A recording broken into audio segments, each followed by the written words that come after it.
Tak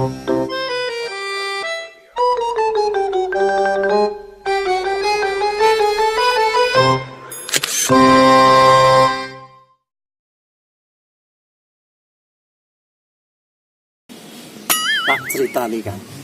Ceritane apa, Bang? Aku kira yo manggon ning kampung kene ya wis puluhan tahun lah kan. Yo bener.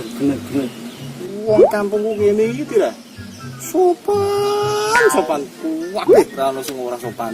Tenane to, Bang, mosok Tenan. Ono iki cah cilik numpak sepeda.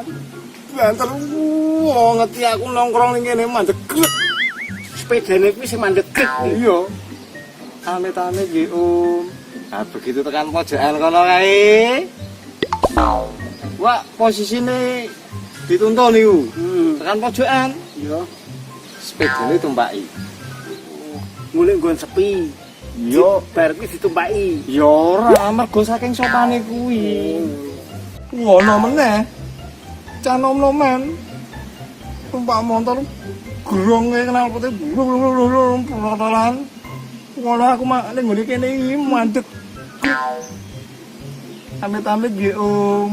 Nah, motor iki tekan pojokan ngono iki dituntun kok. Baru ditumpaki. Padahal motor kuwi sing kenapa te brong kuwi buanten lho. Kulung-kulung mlakune mesti kecicilan. Iya, kuwi sopan. Mlaku mandeg tekan pojokan dituntun. Lah tekan pojokan ngono iki baru ditumpaki montore.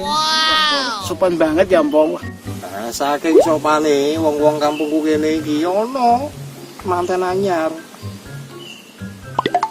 Lewat lanang wedok mandeg ana aku nongkrong ning kene iki. Pamit yen sewu nggih, Mas. Wis, yo tak sawuri. Oke, monggo. Nah, tekan pojokan kono kuwi.